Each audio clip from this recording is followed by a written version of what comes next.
Ça c'est le premier. Deuxième verset biblique. Genèse 49, verset 9. La Bible dit quoi? Judas, tu es un jeune lion. Tu reviens, oh mon fils du carnage. Avec ta capture, il se couche comme un lion, comme une lionne, qui le fera lever.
Le Seigneur est ici. Yahweh Nzambe azali awa. Je dis à quelqu'un que le Seigneur est ici. Nalobi na moto moko ete Nzambe azali awa. J'ai dit à quelqu'un qu'on va faire quelque chose de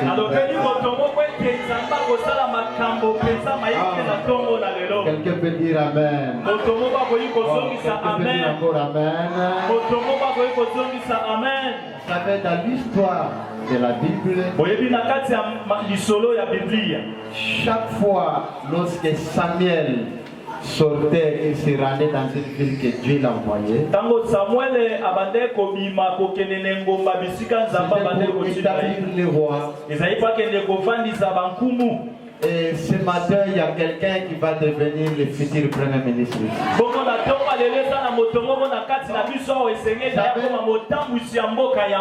Peut-être, lorsque je parle, tu risques de prendre ça comme un slogan.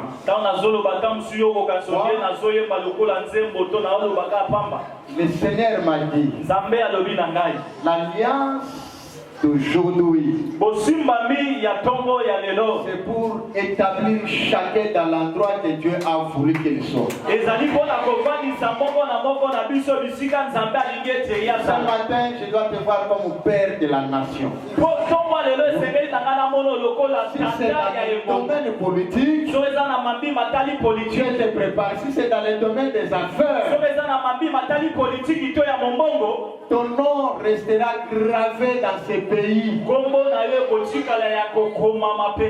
y a des futurs députés qui sont ici. Il y a des futurs grands hommes et grandes femmes d'affaires. Je suis venu établir quelqu'un qui va devenir un grand artiste. Ne regarde pas ton âge. D'ailleurs, aujourd'hui, c'est comme si tu recommences toutes choses. On a déjà passé un mois. Mais je vais te dire une chose. Et que toi, tu commences ce matin. L'année 2021. Après l'alliance, il commence les choses. Il y a des grands prophètes qui sortiront ce matin. Il y a des grands apôtres qui sortiront ce matin. Il y a des grands pasteurs qui sortiront ce matin. Qu'ils soient femmes et qu'ils soient hommes. Il y a des gens qui doivent prendre des grandes fonctions dans les pays. Ce matin, je suis venu libérer là où c'était caché. Ça veut dire quoi l'alliance de ce matin? La chose, ta grâce, ta fonction là où ça cachait. Oh, ta promotion là où ça cachait. Dieu va envoyer ce matin. En fait de la récupérer. En fait de t'établir ce matin. Je te parle ce matin. Dieu va t'établir. Dans ta poste. Dieu va t'établir ce matin. Dans l'endroit où il voudrait te voir. Si quelque part tu as perdu des choses, si à un moment donné tu as perdu le travail, tu as perdu ton poste de la fonction, mais ce matin, tu la récupères. Parce que je te vois très loin. Ça fait longtemps. Tu ne signes plus les documents. Tu ne signes plus les dossiers. Mais Dieu peut mettre ta signature. C'est l'alliance de la signature.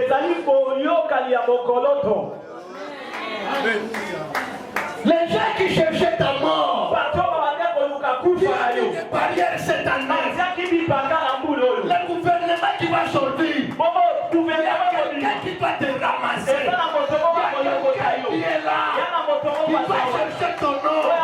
Parle ce matin. Le prophète de Dieu m'a envoyé dans ce gouvernement.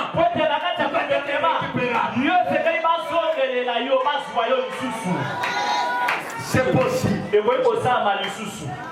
Pourquoi? Parce que tu dois laisser un héritage à ta génération. Tu dois laisser un héritage à ta généalogie. C'est pourquoi ce matin, l'héritage de l'alliance. Bosangoli wapi ya bosimbami. Disons. Totanga. 1 Chronique, chapitre 28. Totangi mokanda ya 1 Chronique chapitre 28 verset 8. Je lis la parole au nom de Jésus. Nous rendons grâce à Dieu. Maintenant, aux yeux de tout Israël, de l'assemblée de l'Éternel, et en présence de notre Dieu, qui vous attend, observez et pensez à cœur tous les commandements de l'Éternel votre Dieu, afin que vous possédiez ce bon pays. Oh. Et que vous le laissiez en héritage à vos fils après vous et à perpétuité. Amen. Quelqu'un peut dire amen? Amen. Est-ce qu'il y a un papa qui peut dire amen? Il y a un papa Il y a une maman qui peut dire amen? Il y a une sœur qui peut dire amen? Observez tout ce que je vous donne. Vous allez prendre la possession de ce pays parce que vous laisserez ça à un héritage. Il y a un héritage que tu dois laisser à tes enfants. Écoutez mes chers frères, peut-être à présent tu n'as rien. Mais la liesse de ce matin va t'ouvrir la porte. Va t'ouvrir la porte afin que tu puisses laisser l'héritage. Nous allons laisser ce pays puissant. Écoutez mes chers frères, nous allons laisser ce pays prospère. Mes chers frères, ce matin, l'alliance de ce matin, tu seras ta famille noble. Cet héritage que tu recevras ce matin, ce n'est pas seulement pour toi, et pour ta famille, et pour tes enfants, et pour les pays. On parlera aussi. Il y a un gouverneur. Écoutez ce matin, je te parle. Si dans ta lignée, personne n'est devenu riche, mais ce matin tu commences à allez demander à Abraham. Abraham, c'est quoi la foi? Allez demander à Sarah. Il dira que la foi, ça brise la loi de l'âge. N'existe pas dans la foi. Si tu as de la foi, si tu considères ce que je te parle ce matin, Dieu va te mettre, il va te placer là où tu dois être. Il y a un entrepreneur qui m'écoute. Tu dois devenir riche. Tu dois commencer ton entreprise.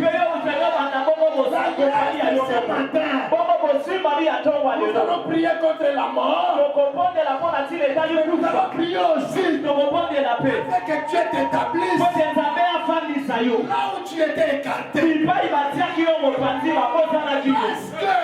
que je ne suis pas devant n'importe qui. Je ne suis pas dessinateur de dossier.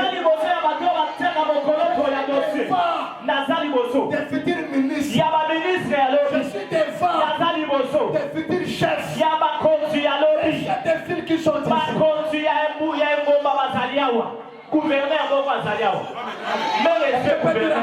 Amen. Je connais ce que mon Dieu m'a dit. C'est possible. Oh, c'est possible. C'est aujourd'hui que tu auras ton enfant que tu as cherché il y a longtemps. C'est aujourd'hui. Tu as cherché les enfants. Tu as consulté les médecins. Mais la loi de ce matin, en sortant, quelque chose que Dieu fait. C'est ce matin. Il y a un coup de fil va sonner. n'a jamais eu.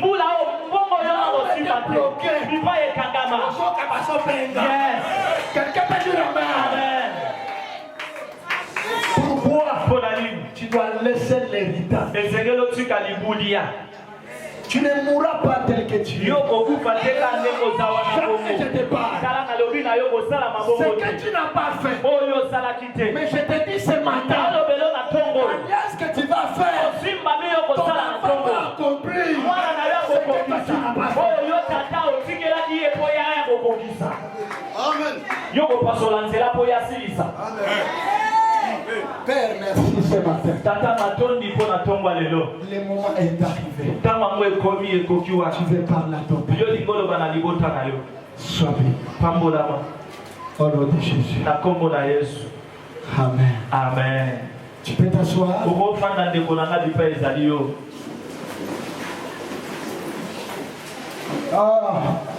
Nous allons parler que 3 choses. Vous savez, je vais vous parler dans la dimension nationale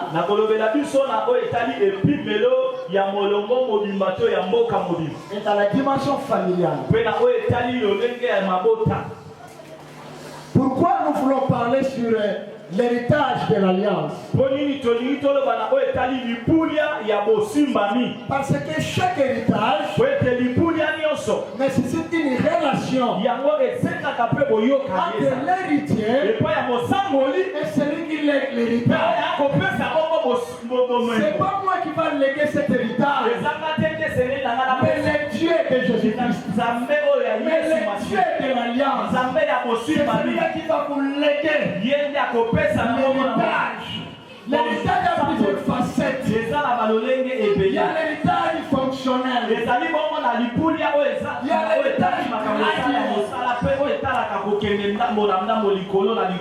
chacun de nous, il saura qu'est-ce que la personne, qu'est-ce qu'il veut devenir. En fonction de ça, Dieu va te donner l'héritage. Quelqu'un peut dire amen. Et on hérite ce que tu perds. On est lègue qu'au fils. Lorsque nous lisons Luc chapitre 15 verset 12, nous voyons, n'est-ce pas, l'enfant qui est parti auprès de son père pour dire que mon père, je suis déjà devenu grand. S'il y a moyen, donne-moi les biens. Et son père lui a donné. Parce qu'il était le fils. Le fils hérite les biens qu'il perd. Parce qu'il est son fils. Mais la grande conditionnalité, c'est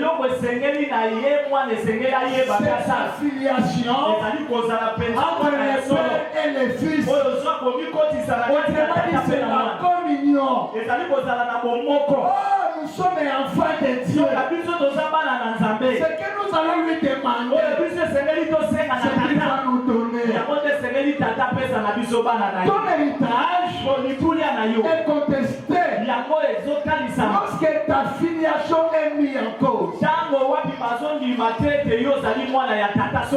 Je me souviens dans la Bible, lorsque vous lisez Genèse, chapitre 15, à 4. Genèse chapitre 15, verset 10 à 4. Dieu a dit à Abraham, tu vas quitter là où tu es. Je te bénirai et je te donnerai l'héritage du monde entier.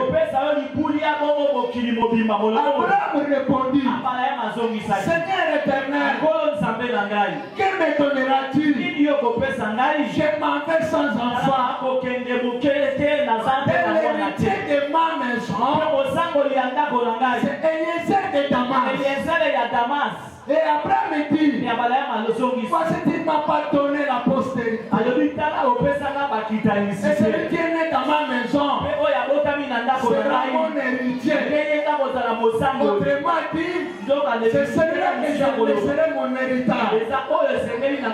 Alors la parole de l'Éternel nous fit adresser en ce moment. Ce n'est pas ton serviteur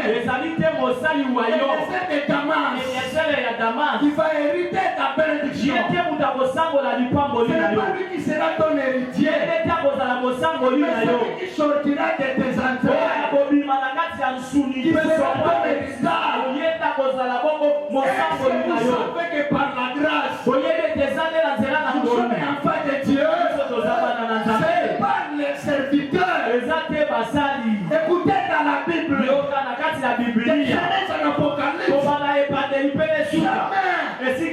Dieu a appelé Moïse son enfant. Est-ce que vous comprenez? Il a appelé mon serviteur. C'est pourquoi le salut n'est pas venu avec Moïse. Est-ce que vous comprenez? Mais le salut est venu à son fils. La Bible dit quoi? Dieu a tant aimé le monde, il a envoyé son fils. Il y a une différence entre enfant de Dieu et serviteur de Dieu. Aucun enfant de Dieu il est en enfer. Il y a des serviteurs de Dieu qui sont en enfer. L'héritage, ce n'est pas pour les serviteurs de Dieu, pour les enfants de Dieu.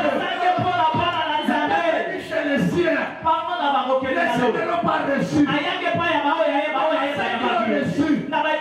a donné le pouvoir de devenir enfant de Dieu.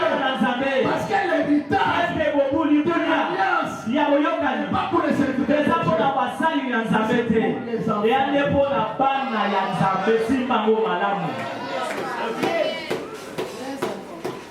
Quelqu'un peut dire amen. Non, ça ne sera pas ton serviteur. Vous savez, pour comprendre ces choses, il faut naître de nouveau.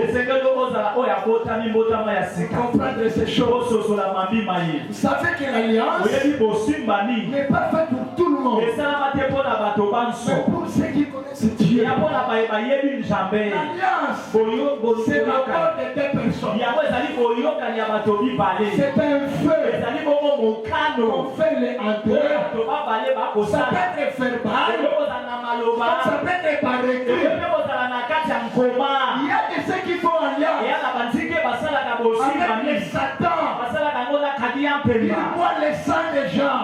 Mais nous, l'alliance que nous faisons avec le Dieu Tout-Puissant, au-dessus de tout, nous vivons le sang de Jésus. Et le sang de Jésus nous sanctifie. Et le sang de Jésus nous purifie. Tout enfant de Dieu qui fait alliance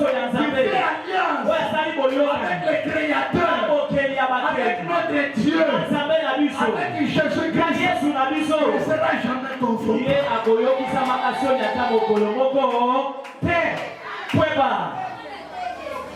Un jour, Nicodème cherchait cette alliance avec Jésus.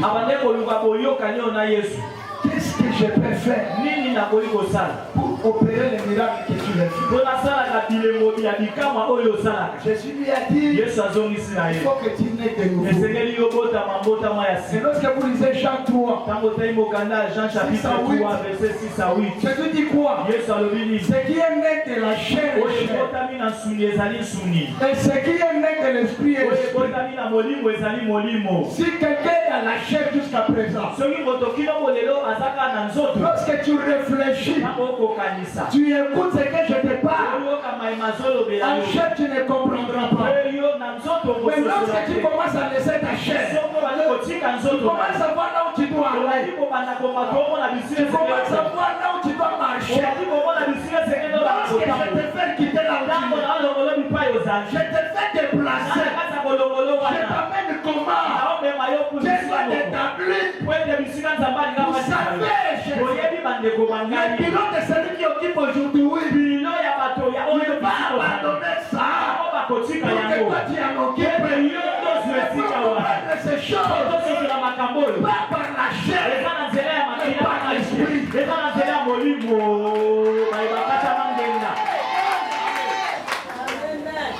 Ne t'étonne pas pesa. Que je t'ai dit. Oh, naloba na yo. Il faut que vous naissiez de nouveau. Esengeli na yo botama na kati Les na. vents soufflent où ils Botama sika mbute mupepe ebeta bisika ya et tu ko. entends les bruits. Ozo kaka makelele lo. Mais tu ne sais d'où il vient. Oyebi te bisika euti. Ni où il va. To bisika ko. Il en est ainsi de tout homme. Ezape bongo pona moto Il est nyos. né de l'esprit. Oya botami na kati na Je molimo. peux dire amen. Moto boka zo msabe. Quand tes frères d'abord établis Nikodeme sekelaki nano yango une afandi. relation, une alliance, Boyokani to mpe bosimba afin nini. de pouvoir bénéficier des choses, Yambo yoyeba kosangola mambi. il fallait d'abord Esengeli na yo yambo. Nicodème Nikodeme puisse établir ayeba kovandisa l'alliance bosimba nini. entre lui et Jésus-Christ, Na kotalaka ye mpe na kilusu. afin que les miracles l'accompagnent. Ete bilembo bya bikamwa elandisama Pour na que ye. tu vois la main de Dieu Po ete cette yo année. mona loboko na nzambe na Tu mbulo. dois d'abord commencer Esengeli yango banda. à traiter l'alliance Ya kokende kopela avec oyoka. Jésus-Christ Na Yesu Kilusu.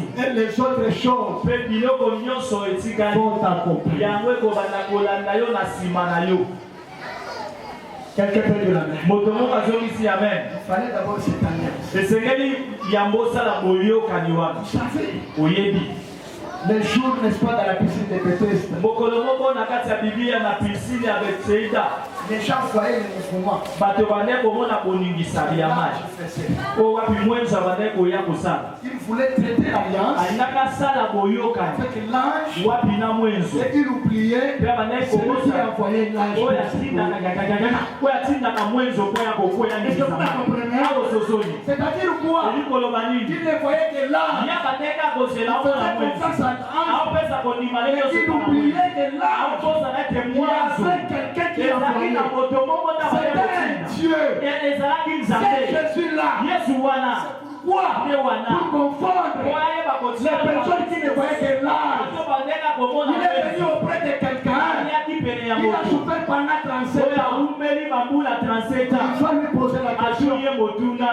Fais-tu l'être guéri? Olingi obikisama. Je n'ai personne Nana moto te. pour me jeter Bwabwaka afin ngai. que l'ange me Po voie. ete tango mai Il oublie que c'est lui qui a envoyé l'ange. Osa ete moto abandela kote yesu. Ye wana nde azalaki pene na C'est ye. pourquoi ce matin, Bongo nde boye natongwa je lelo. t'emmène Jésus. Naomemelo Yesu. C'est Jésus-là Yesu oyo amemeli qui yo. a l'air Soki eza na de plongé dans l'eau. bango batikaki na Il mai. a été guéri. Bango babika. Mais ce n'est pas ton chemin. nzela na yo Ce te. n'est pas de ce matin Nalobelo natongwa lelo. pour devenir riche Pokoma mozwi. ou pour avoir un poste. Soki ozwa ebonga moko ya Pour likolo. avoir quelqu'un Esengeli ozala na moto qui moko. doit te connaître. Po esengeli akotisa yo. Po esengeli abenza yo. Soki oza na moto Et à te. côté de toi, Ntango na yo. alias Christ. Polimsimba na Yesu kanda. Polimsimba na Yesu kanda. Jésus qui dit, Eza na Yesu azoloba. Yo. ne passera pas dans la piscine. Okoleka te na mai ya piscine. Yo.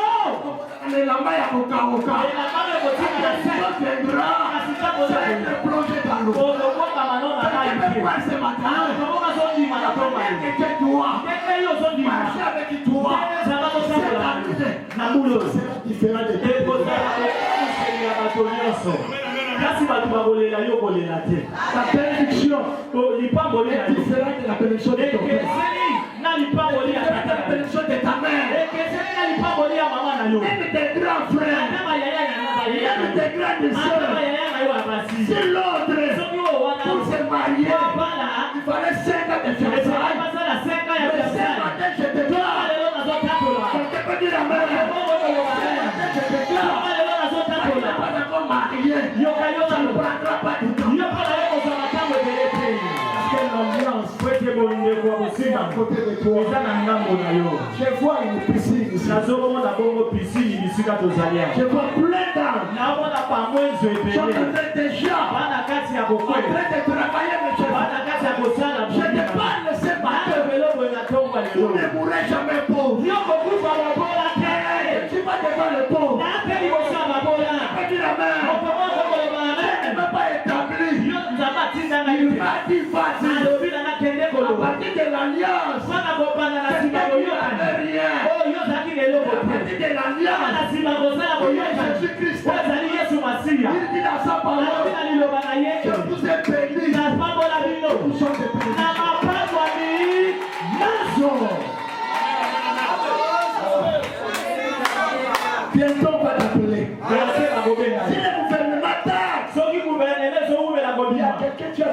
Est-ce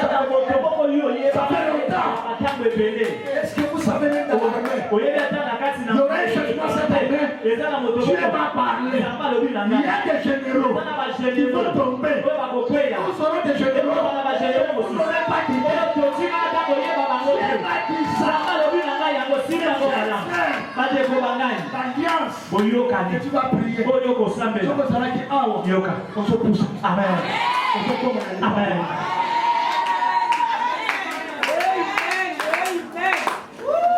Il est merveilleux. Pourquoi tu vas faire l'alliance? Lorsque nous lisons Genèse 31, Genèse chapitre 31, verset 13. 13. Ça c'est l'alliance. Voici ce que Dieu parle.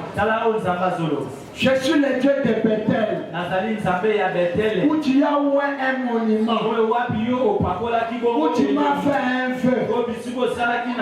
Maintenant, lève-toi, sors de ce pays, et retourne au pays de ta naissance. Amen. Nous voulons découvrir l'alliance de Bethel. Qu'est-ce qui est arrivé? Un jour, parcours de Jacob, devait faire alliance avec Dieu.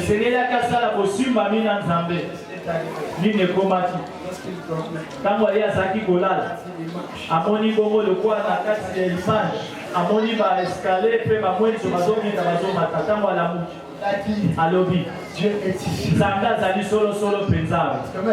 Amen. Il a prononcé des paroles. C'est parti. Mais Dieu est mon Dieu. Il devient une femme utile. Je me souviens à Bethel, que tu avais fait. Autrement dit, je me souviens à Bethel, l'alliance que tu as fait avec moi. À partir de cette alliance, je te dis une chose. Comme tu avais fait un feu, le feu c'est l'alliance. Maintenant, lève-toi, sors de ce pays, retourne au pays de ta naissance. Si le Bethel que je parle, c'était le lien de ton alliance avec Dieu. Où est ce Bethel? Le temple que tu es. C'est cette église qui est Bethel. Tu te souviendras le dimanche le 7,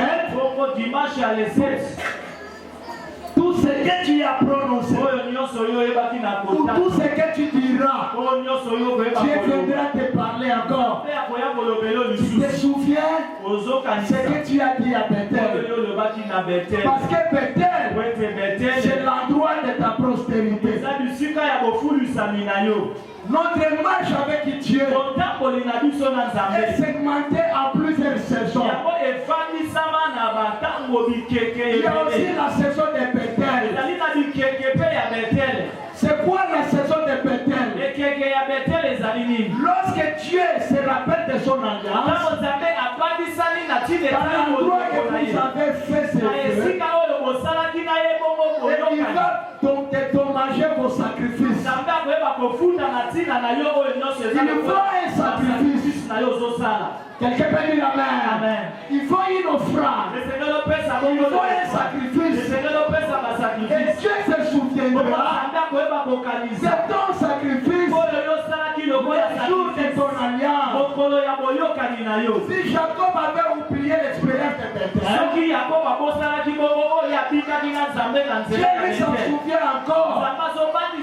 Et lui l'appelle comme Dieu de Bethel. Ce matin, à chaque fois que tu prieras, c'est que tu donneras à Dieu ton alliance, tout ce que tu as donné. En cas de situation, situation, Dieu viendra te rappeler.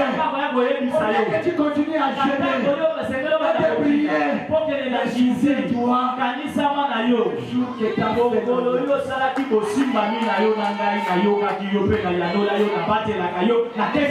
sacrifice que tu as fait. L'Éternel Dieu lui accorde à Jacob la sécurité. Et Esaü n'en touchera pas. Peut-être aussi les liens où Dieu va témoigner votre faveur. Peut-être que je parle de cette église et tu vas faire l'alliance. Est-ce que tu crois? Quelle est l'importance? Quel est l'objectif de l'alliance? Pour que tu ne puisses pas vivre pour vivre, mais au contraire, tu dois vivre comme les destin de Dieu.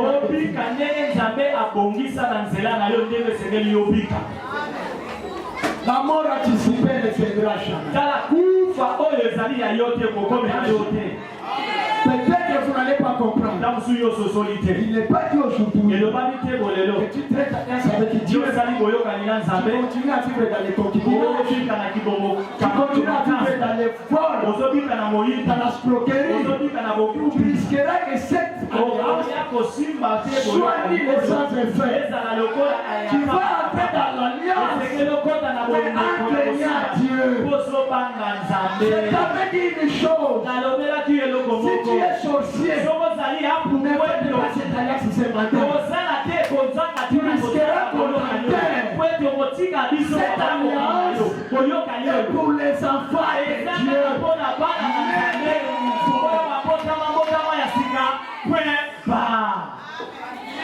Amen. Amen. C'est ici. Mais tu savais, Dieu va te bénir. Il a déjà commencé. Mais c'est une chose, je te prépare. Parce que l'année, jamais souffert.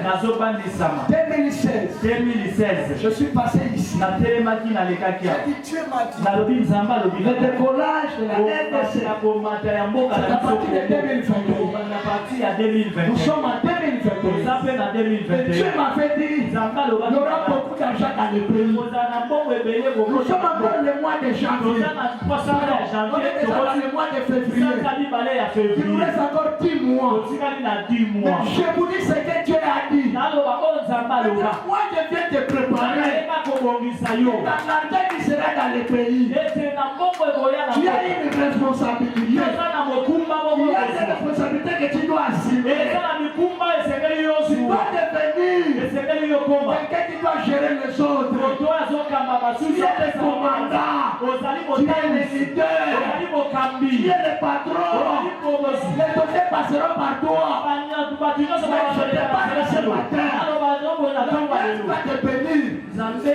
Mais l'argent que tu auras, faites attention avec la bénédiction. Parce que la bénédiction peut aussi vous refroidir. Vous éloigner de Dieu. Si vous n'êtes pas prudent, c'est le paradoxe des chrétiens africains ainsi que des Congolais. Surtout, on a commencé à fonctionner dans la pauvreté. Dans la pauvreté, on a dit seul. Dans la pauvreté, on craint Dieu. Que Dieu te visite. Tu as maintenant les 3 femmes, les 4 femmes. C'est pourquoi c'est que Dieu te donnera à partir de cette alliance. Conserve-toi à vie.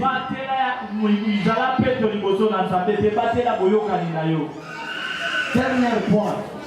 litona ya suka pour comprendre l'alliance. po sosola bongo boyoka Il faut connaître esengeli oyeba l'histoire d'Élie lisolo ya Eliya et d'Élisée. mpe Elisa Parce que po ete Élie devait partir. Eliya esengelaki Il abutwa devait laisser l'héritage asengelaki atika libulia à Élisée. epai ya Elisa Et lorsque nous lisons bongo ntango totangi 2 Rois chapitre 2 verset totangi te wa chapitre 2 verset lorsque Élie ntango Eliya était en train d'être enlevé, azalaki na kati ya kobutwa voici ce qu'est crié. tala oyo nani azali na Elisa Mon père, tata na ngai chat d'Israël, efelo mpe lokalo ya sa Israeli cavalerie. mpe oyo ezali makavaleri nango Amen. Mais écoutez, yoka pourquoi il doit crier mon père chat d'Israël? poni nakanaki tata na ngai ya Israeli Les militaires connaissent l'importance des chats. bambolobolo nde bali motuya ya lokalo Une arme très sophistiquée. ezali mpe monduki moko mpenza ya makasi Mais mpenza maintenant, kasi tala sika Élie était considéré Eliya ye asalaki comme le chat d'Israël. lokola lokalo ya Israeli Avant que je continue, yango nakoba je vais te parler de quelque chose d'important. nalingi nalobela eloko moko ya motuya Dieu d'abord a un destin spécifique. nzambe atiala ete yo ozali na ndenge na yo moko mpo na ekolo na ekolo Pourquoi tu es né mpo congolais? nini yo botama moi kongo Pourquoi tu es né mpo congolais? nini yo botama moi kongo ya mwasi to Dieu mobali a un destin spécifique. nzambe aza na nzela oyo abongisa mpo na yo Pour chaque nation. mpo na ekolo na ekolo Pour chaque peuple de la mpo terre. na mpe to bato na bato poso na Et tina les mokili nations n'ont pas les mêmes défis. bamboka to bikolo na bikolo ezali te na Et makambo les oyo nations n'ont pas aussi, ils n'ont même pas les mêmes ressources. bango bazalaka mpe na ndenge ya bozwi moko te Écoutez, yoka autant les individus sont distincts, lokola bato bakokanaka te autant les nations sont distinctes. lokola mpe bamboka ekokanaka Et te chacun des nations ekolo na ekolo a reçu de Dieu une destinée et une mission. ezwa epai na nzambe lobi nango nzela nango notre pays. A reçu aussi une mission prophétique. mboka na biso eyamba bongo mission prophétique Il y a aussi une mission politique. ezali mpe na mission oyo etali politique Vous devez savoir une chose. esengeli na yo yeba eloko Le moko temps est arrivé ntango esi que ekomi l'Afrique décolle. afrike esengeli Mais yemaka pour que l'Afrique décolle, afrike on yemaka attendait de la RDC. bazali kozela kaka rdc Et la RDC à travers de qui? rdc na nzela ya C'est nani à travers de toi et eza na nzela na de yo ofandi ozolanda Parce mateya que Dieu, po ete nzambe en t'établissant cette année, lokola afandisi il yo ne na veut muna pas que tu travailles alingi te ete yosala comme l'ancienne génération. osala te lokola ekeke ya yolobi eleka kala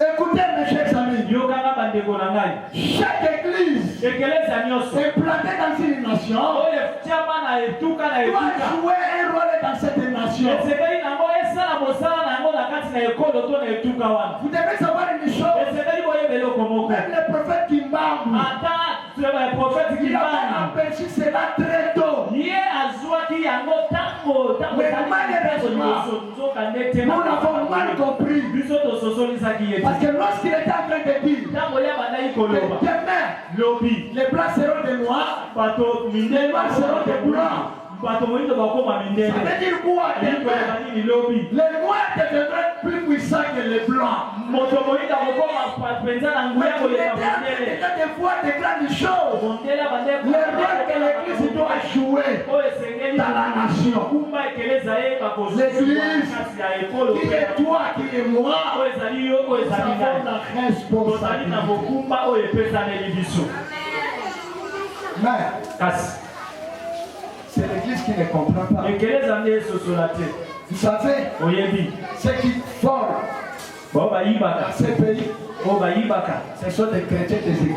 ezali bongo bato bayaka na ekelezia mangomba nyonso bazali Toute la majorité des ministres, ebele ya baministre na biso s'ils ne sont pas à côté des pasteurs, soki baa na ngambo ya pasele ils te sont à côté des prêtres. baza na ngambo ya sango S'ils ne sont pas à moko côté des prêtres, soki baa na ngambo ya sango te ils sont à côté des imams. baza na ngambo ya Donc, baimam pour dire que tous ces gens, mpona koloba ete bato wana à nyonso côté, il y a un pasteur. bangambo na bango Quel est le travail de l'église? siko mosala nini ekelezi Comment préparer les gens ndeni bakoki Tous ceux qui viennent, il y a la responsabilité dans l'armée, dans la police, dans une entreprise, dans la fonction publique. On doit voir l'église à travers des droits. C'est le grand moment. Si dans une nation, le pays ne va pas, c'est l'église qui ne marche pas. L'église doit influencer. Tout en évitant de faire la politique. Mais en ayant l'optique de bien préparer ses fils et ses filles et être des meilleurs politiques. Quelqu'un peut dire amen. Amen. C'est pourquoi je te prépare à l'alliance. Écoutez, lorsque nous voyons Élisée voit son père en train de monter.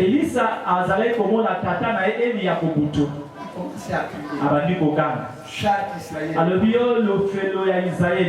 Mais vous savez, c'était le même esprit. Il était dans Élie. Il était descendu à Élisée. Mais le mode de fonctionnement n'était pas le même. Je répète encore. Le même esprit qui était à Élie. Cet esprit est descendu avec Élisée. Mais le mode du fonctionnement n'était pas le même. Même esprit, mais deux écoles différentes. Il semblerait très paradoxal au départ. Écoutez, lorsque nous voyons l'histoire d'Élie, Élie n'était pas ami des rois. Là, je vous donne la sagesse. Comment cette année tu marches? Quelqu'un peut dire amen. Élie n'était pas ami des rois. Vous savez qu'est-ce qui se faisait? Il était l'opposant des rois. Il brillait d'ailleurs. Même les prophètes des rois. Mais Élisée, son fils, a compris. Non, si mon père, l'erreur que mon père a fait, d'être en opposition avec les rois, je vais être un ami des rois. Est-ce que vous me comprenez? Dans la famille, à un moment donné, tu peux voir le rêve que ton père a fait. Tu observes le rêve que ta mère a fait. Tu observes le rêve que celui qui était dans l'incarnation a fait. Parce que vous sortez du même sang. Tu es le sang de ton père. Tu es le sang de ta mère. Tu regardes les faiblesses. Tu dis non. Si mon père était à gauche, moi je n'irai pas à gauche. Je ne suivrai pas les pas de mon père. Mais moi je vais aller à droite. C'était ça Élisée. Écoutez, l'endroit que fréquentait Élie, c'était des brousses, c'était des déserts. Il se rendait dans le désert. Là où dans le désert, j'ai un voilage. Mais regardez Élisée. Élisée fréquentait où? Il fréquentait des palais royaux. Parmi nous, il y a des gens qui vont fréquenter le désert. Mais toi, allez fréquenter les palais royaux. Tu seras à côté des rois. Tu seras Élisée pour obtenir ce qu'Élie a dit.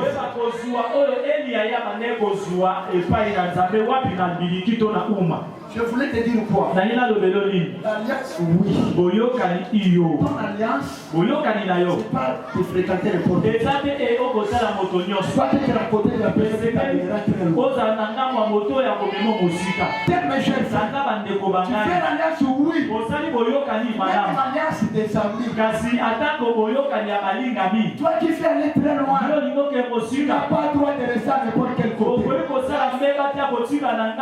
Tu veux devenir chef, fréquenter les chefs. Vous savez, mes chers frères, Élisée, il savait habiller parce qu'il fréquentait le roi. Mais tandis qu'Élie, son habillement c'était quoi? Les chambres. Pas des chambres.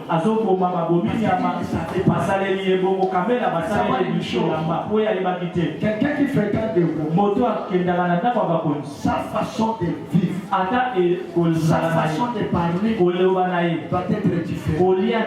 Ce que vous prêchez aujourd'hui sera grand. Aussi longtemps, tu ne fréquentes pas les gens de Christ. Tu retournes tout autour et là où tu étais. Tu ne sais pas. Dis-moi qui tu es. Qui tu es. Ma part de te préparer pour la grandeur. Il y a la part de Dieu. Et il y a ta part aussi. Quelle est ta part? Maintenant, que tu sois Élisée. C'est le problème du courage. J'ai fait alliance. Je vais devenir tel.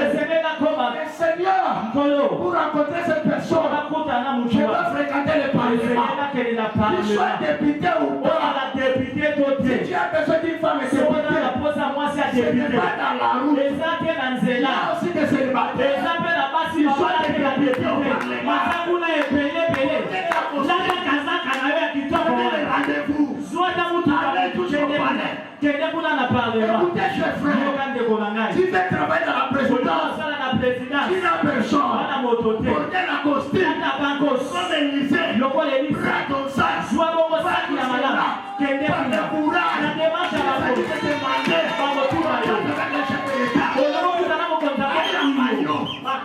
demander, mais tu as l'alliance. Un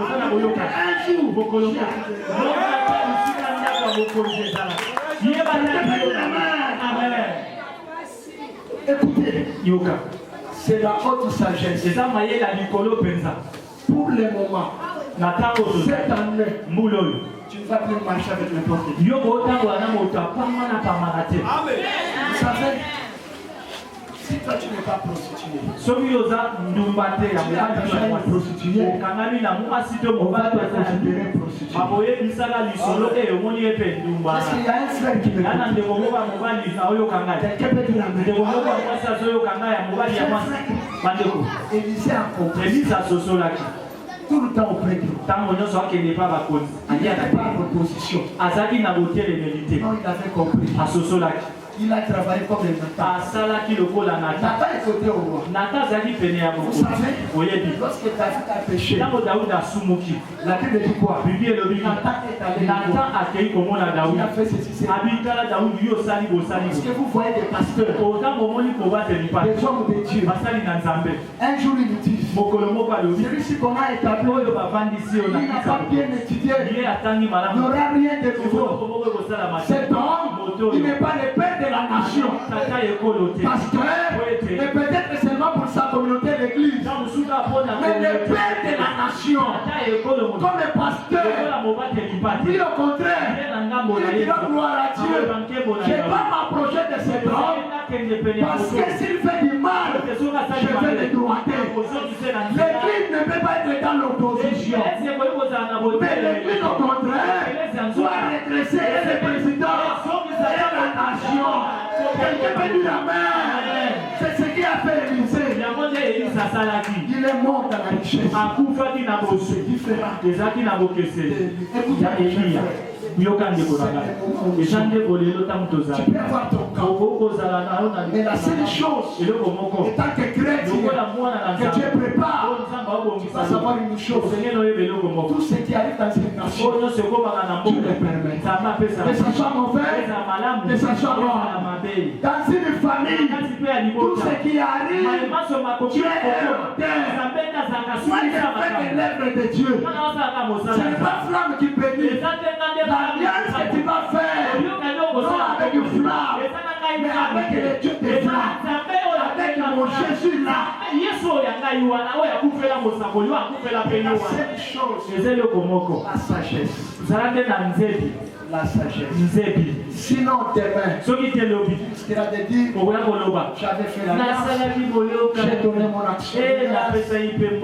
Jusqu'à présent, commence à pardonner les copains. Ta copine là. Commence à la laisser. Et si tu crois à la parole que je t'ai dit, je vais te donner le mariage. Aussi longtemps que tu fais alliance. Mais à côté, tu as toujours ses concubines. Cette concubine, l'alliance ne va pas laisser. Quelqu'un peut dire amen. Alliance avec Dieu. Pour que toi tu sois protégé. Mais jusqu'à présent, tu es la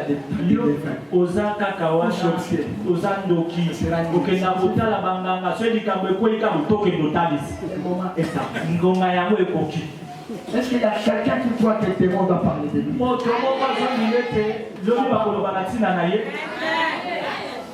Il y a quelqu'un qui fait devenir chef de file ce matin.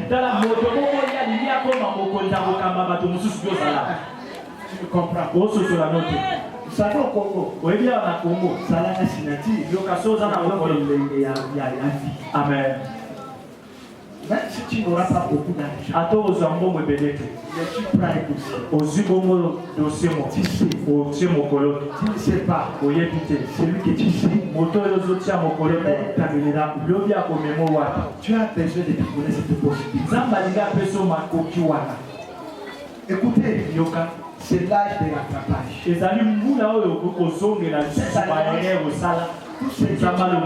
Tout ce que tu n'as pas aimé, beaucoup d'années passées, cette année,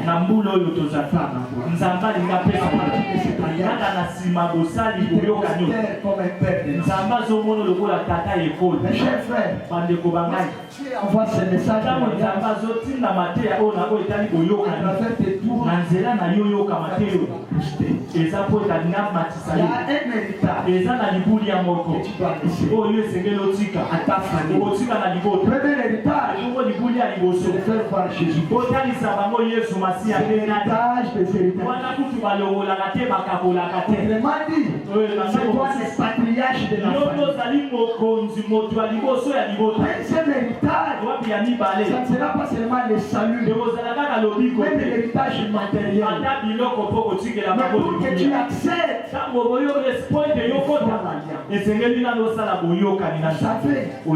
rentrer dans l'alliance, ça demande un sacrifice.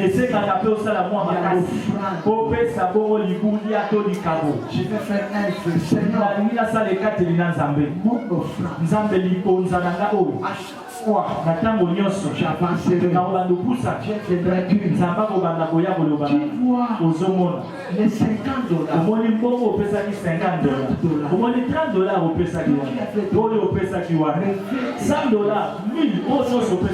Chaque offrande, tu dois prononcer.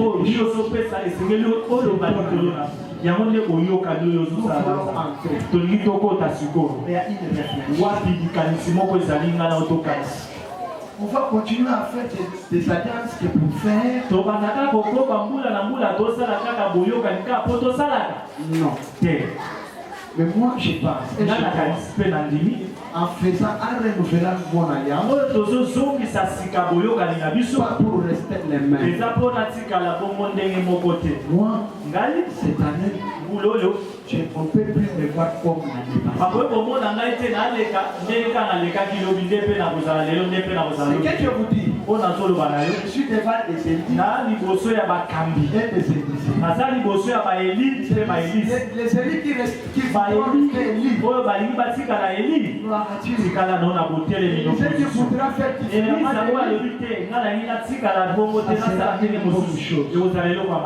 personne ne mourra. Je continue à parler de ça. Pourquoi nous faisons l'alliance contre la mort? La mort est la partie de la vie. Tout le monde mourra. Mais la mort que nous combattons n'est pas dans la volonté de Dieu, mais créée par les diables, anticipée par les diables, afin que tu n'accomplis pas ta destinée, ou encore tu n'accomplis pas ta mission. Ta mission n'est pas encore accomplie. Mais qu'au début, le diable, lorsqu'il voit ton étoile, il doit tout faire pour étouffer ton étoile.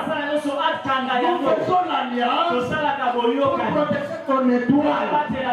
Nous faisons l'alliance pour que tu ne puisses pas mourir en dehors de la volonté de Dieu.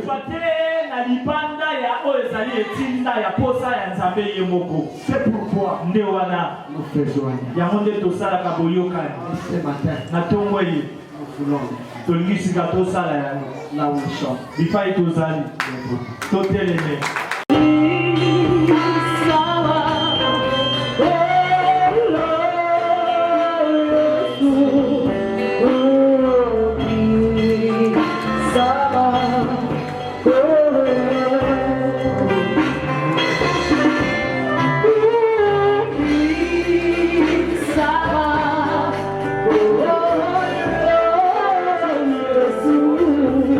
Les yeux.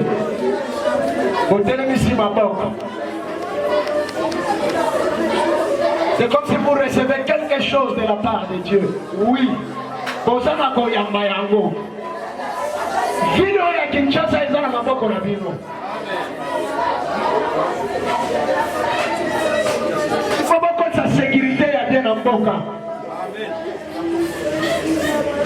Il faut pas sa mokonzi ya mboka ba conseil ya malamu. Nzamba bomisi bino na mateya. Et na tongo ya lelo. Nzamba azomandisa bino. Bozokota na kati alliance oyo. Bakoluka bino na maison. Bakoluka bino na makambo. Parce que Nzamba visité bino. Ba salaire na bino ekangama. Na oyo efutama na notezo futama. Na tongo ya lelo. Na yeko libérer liloba oyo. Oh ya kanta mangaba ya koroshi.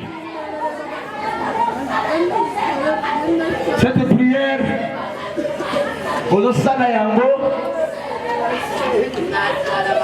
Vous allez répéter cette déclaration. Nzambe tata. Toza liboso na yo. Alliance tozo sala. Eza ya liwate. Eza ya bomoi. Omone singa ochangai. Na kati armée. Pona tika la bongo te. Ba relation no sezala kia kokangama. Namba konzi mususu. Ezo fungama au nom de Jésus. Matongo ya lelo. Na sali feu. Et alliance. Liboso na yo. Nzambe papa. Ozotombola ngai. Na kombo na Yesu. Na kozonga na Yesu ce matin. Na mboko oyo bakolobela ngai. Na makama malamu. Na kokufa te. Bana na ngai bakokufa te. Ti bakovivre bonheur oyo bokusipo na ngai.